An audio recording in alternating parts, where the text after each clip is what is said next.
नमस्कार। क्या आपको जानकारी है कि अभी हाल ही में मध्य प्रदेश में यूसीसी यानी कि uniform civil code bill pass किया गया है और इसे लागू कर दिया गया है।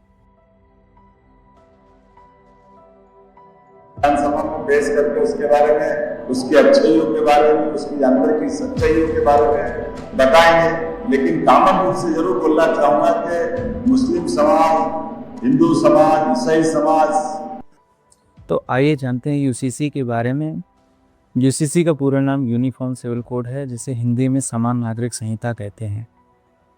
भारत में आपराधिक गतिविधियों के दंड प्रावधान के रूप में सन 1860 में the principal criminal code of India Thomas Babington and Macaulay के निर्देशन में तैयार किया गया था, जिसे 1862 में लागू कर दिया गया, जिसे वर्तमान में भारतीय न्याय संहिता के रूप में जाना जाता है, जिसे 1 जुलाई 2024 को बीएनएस यानी भारतीय न्याय संहिता से स्थानांतरित कर दिया गया था। इसमें धर्म, जाति आदि बिना किसी भेदभाव के सभी लोगों पर समान रूप से लागू किया गया। इसमें सभी प्रकार के अपराधों के लिए सभी के लिए समान दंड प्रावधान दिए गए हैं। उसी प्रकार भारत के राज्यों में marriage, divorce, inheritance and succession आदि व्यक्तिगत मामलों के लिए धार्मिक समुदाय के आधार पर कानून न होकर सभी के लिए समान नियम लागू करने के लिए एक नया कानून पास किया गया, जैसे संविधान में दर्शाया गया था। तो उसी का नाम यूसीसी है। और इसलिए मैं तो कहूंगा, अब समय की मांग है कि देश में एक सेकुलर सिविल कोड हो। हमने कम्युनल सिविल कोड में 75 साल बिताए हैं, अब हमें सेकुलर सिविल कोड की तरफ जाना होगा और तब जाकर के देश में धर्म के आधार पर जो भेदभाव हो रहे हैं, सामान्य नागरिक को जो दूरी महसूस होती है, उससे हमें मुक्ति मिलेगी। तो आइए समझते हैं इसकी शुरुआत कैसी हुई। सर्वप्रथम संविधान निर्माताओं ने संविधान के बनते समय यूसीसी को भारत के संविधान के मूल अधिकारों के अंतर्गत आर्टिकल 35 में रखा हुआ था।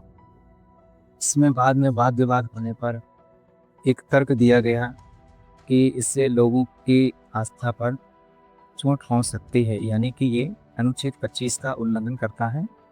इसके आधार पर इसे बाद में आर्टिकल 44 के अंतर्गत डीपीएसपी यानी कि directive principles of state policy के अंतर्गत डाल दिया गया। Directive principle of state policy ये गैर न्यायोचित होती हैं, जिसे आधिकारिक रूप से लागू नहीं करवाया जा सकता है। समान नागरिक संहिता में 4 नियमों का उल्लेख किया गया है, जिसमें सबसे पहला शादी और तलाक से संबंधित है। इसमें शादी और तलाक में शादी है जो तो उसकी मिनिमम एज निर्धारित कर दी गई है, जिसमें लड़कों की एज 21 साल और लड़कियों की एज 18 साल निर्धारित कर दी गई है। और ये भी कहा गया है कि कोई भी व्यक्ति बिना पहली पत्नी को तलाक दिए हुए दूसरी शादी नहीं कर सकता, यानी कि बैन ऑन पॉलीगैमी। भाई मुझे बताओ, किसी को 4 शादी का छुट्टी होना चाहिए क्या? जोर से बोलो, होना चाहिए क्या? और जोर से बोलो, होना चाहिए। इसके अंतर्गत दूसरा नियम आता है जिसमें प्रॉपर्टी से रिलेटेड है, यानी कि अगर किसी माता पिता के बच्चे लड़के या लड़कियां दोनों को समान रूप से वितरण किया जाएगा, किसी में किसी प्रकार का भेदभाव नहीं किया जाएगा। और तीसरा नियम है जो कि है लिव इन रिलेशनशिप, जो कि युवाओं को बहुत परेशान कर रहा है। इसमें यह नियम बताया गया है कि अगर आप लिव इन रिलेशनशिप में हैं तो आपको सूचना रजिस्ट्रार को देनी होगी। अगर आप ऐसा नहीं कर सकते हैं तो आपके ऊपर दंड प्रावधान भी हो सकता है। और नियम चौथा है कि जो जनजाति समुदाय हैं इनको इन नियमों के बाहर ही रखा जाएगा, क्योंकि उनकी सैकड़ों वर्षों पुरानी जितने भी सांस्कृतिक चीज़ें, रीति रिवाज हैं, तो उनका हनन ना हो, इसलिए इन चीज़ों को बाहर रखा गया है। इस्लाम खत्म हो जाएगा। अरे इस्लाम खत्म हो जाएगा, अच्छा इस्लाम खत्म हो जाएगा, हम बोल देंगे तो मुसलमान लोग हमारे खिलाफ हो जाएगा। सुनिए ध्यान से, जरा कहो, मालूम है ना यूसीसी आने वाला है 5 तारीख के बाद। देखिए, यूसीसी कोड के अपने कुछ लाभ और कुछ नुकसान भी हैं।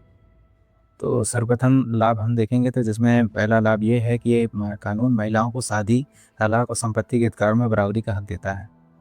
दूसरा लाभ यह है कि ये धर्म या जाति की परवाह किए बिना हर नागरिक को कानून के सामने एक समान बनाता है।